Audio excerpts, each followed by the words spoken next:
Buenas tardes. Queremos hoy comentar una idea clave en el desarrollo de toda la cultura occidental y de la historia antigua, moderna y contemporánea. Y es el concepto de tiranía. Tenemos que entenderla para saber a qué nos podemos estar enfrentando y cómo podemos salir de ella y de dónde viene esta idea y este modelo de organización política. Se dice que venimos de una civilización con fuertes raíces judio-cristianas que impuso de alguna manera la primera gran revolución de derechos humanos en el mundo, con Moisés y la lucha por salir de la esclavitud del antiguo egipcio, pero también se dice que venimos de una cultura griega y romana. Y uno de los legados más importantes de la cultura griega, que es la base de nuestra manera de ser, de pensar, de sentir y de organizar, el concepto de democracia.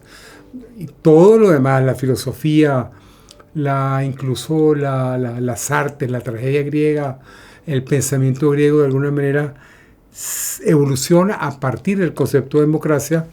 Y la democracia, de acuerdo a los griegos, tiene un propósito fundamental, uno solo, y es el de prevenir o luchar contra la tiranía.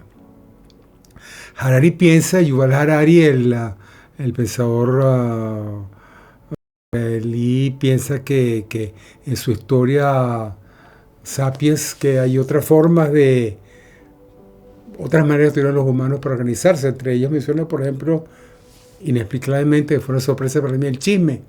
El chisme es la manera que tienen los seres humanos para hablar, comentar, argumentar, reflejar, repetir lo que dijeron otros sobre lo que les está pasando a ellos. Y las redes sociales, en cierto modo, es una especie de chisme planetario donde todo el mundo dice lo que quiere en todos los idiomas. Pero bueno, ¿cómo un gobierno va a poder controlar el chisme? Lo mismo, ¿cómo un gobierno va a pretender controlar las redes sociales como herramienta de comunicación? Pero regresando a nuestra idea central, el concepto, la idea más importante del desarrollo no es el chisme, por supuesto, es la idea del tipo de democracia. Y para entender esto, los griegos decían que la democracia tenía dos rasgos esenciales. El primero era la lucha, como dijimos, contra cualquier forma de tiranía, y la segunda es la inclusión de todos los ciudadanos en el proceso de gobernabilidad, en el ejercicio del gobierno del Estado. Un Estado no puede excluir a algunos ciudadanos porque no les convenga. Es decir, tú no puedes excluir a 6 millones de venezolanos que están en el exterior de participar en una elección popular importantísima porque no les conviene. Imagínense cómo hubiera sido la paliza del 28 de julio si lo hubieran dejado votar. Es decir, intentar apartar a los que piensan distinto del gobierno de los procesos democráticos básicos, como el conteo y la supervisión de los votos en una elección para cargo de elección popular, es una forma de tiranía.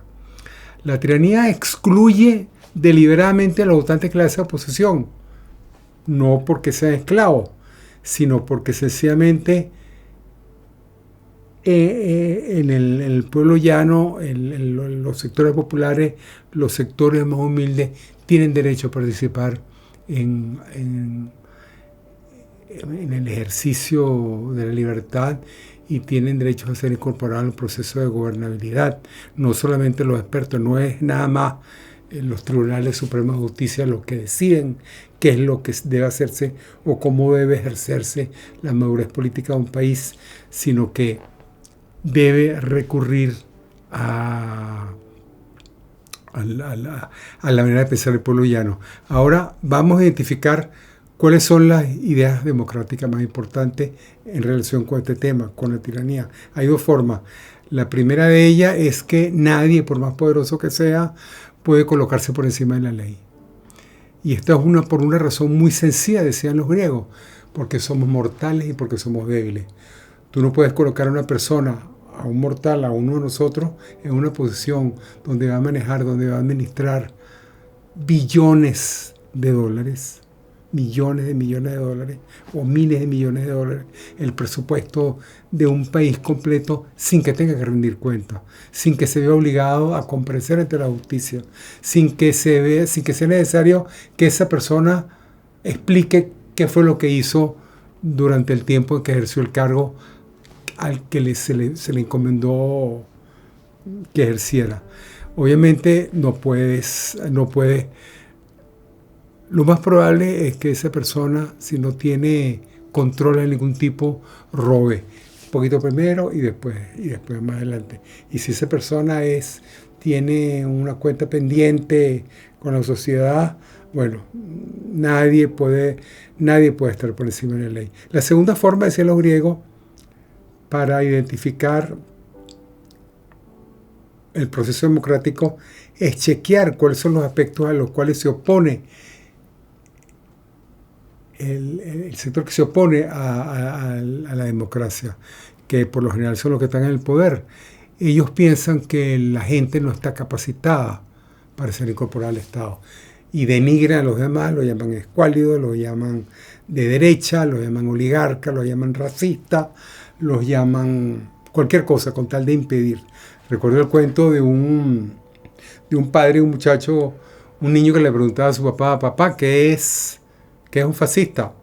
Bueno, un fascista es una persona racista, terrateniente, machista, oligarca, violenta, escuálido, que detesta al pueblo, que es autoritario, que es una persona realmente espantosa. Ah, papá, ¿y qué es un comunista? Un comunista es una persona que piensa que los fascistas existen. Es decir, no. O sea, son trampas ideológicas hechas para consolidar un modelo tiránico. Ahora bien, lo más importante, para tratar de resumir, para tratar de terminar, ¿cuáles son los síntomas del liderazgo político asociado a la tiranía? A lo cual, la situación a la cual más temían los griegos. En este sentido quiero apoyarme no solo en la experiencia personal mía, que es mínima en comparación, sino un señor que se llama Paul Woodruff, que escribió un libro que se llama First Democracy, la primera democracia, el desafío de una idea antigua. Este señor, Paul Woodruff, es profesor del Departamento de Filosofía de la Universidad de Texas, y él decía cuáles los síntomas, de acuerdo a los griegos, del liderazgo tiránico, del tirano, son los siguientes. 1. Un tirano siempre tiene miedo de perder su puesto y sus decisiones están afectadas por ese miedo. Es decir, de hecho, el miedo que buscan inyectar en la población es directamente proporcional al miedo que sienten a perder el poder. 2. Un tirano siempre trata de colocarse por encima de la ley, aunque frecuentemente le rinda un culto verbal, palabrero a la ley, pero por supuesto sin consecuencia práctica alguna. 3. Un tirano no acepta críticas. 4. A un tirano no se le puede ser responsable por sus actos. No acepta que se le lleve a juicio, así sea político-electoral, para juzgarlo y evaluar su competencia. 5. Un tirano no escucha ni acepta sugerencias o recomendaciones, incluso de los que son o fueron sus amigos o le hacen corte. Y 6.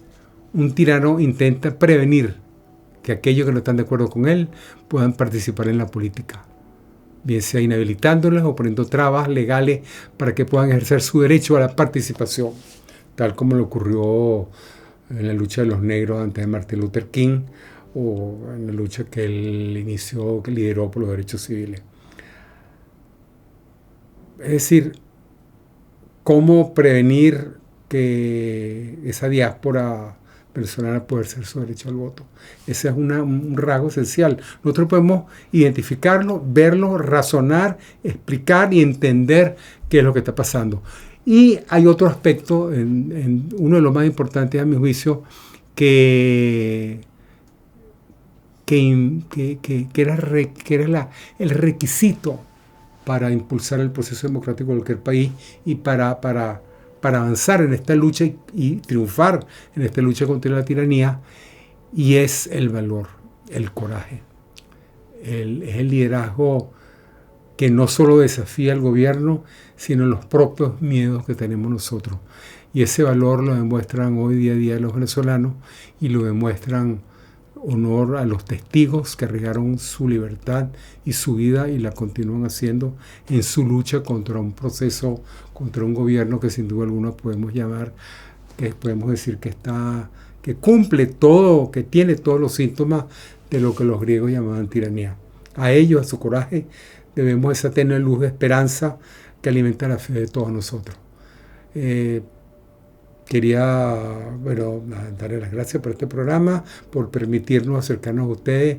Si les gustó, si tienen alguna idea, por favor, escríbanos y suscríbanse a este podcast y a este programa de YouTube Ecos de 1886. Les saluda Ricardo Bello desde Sevilla. Buenas tardes.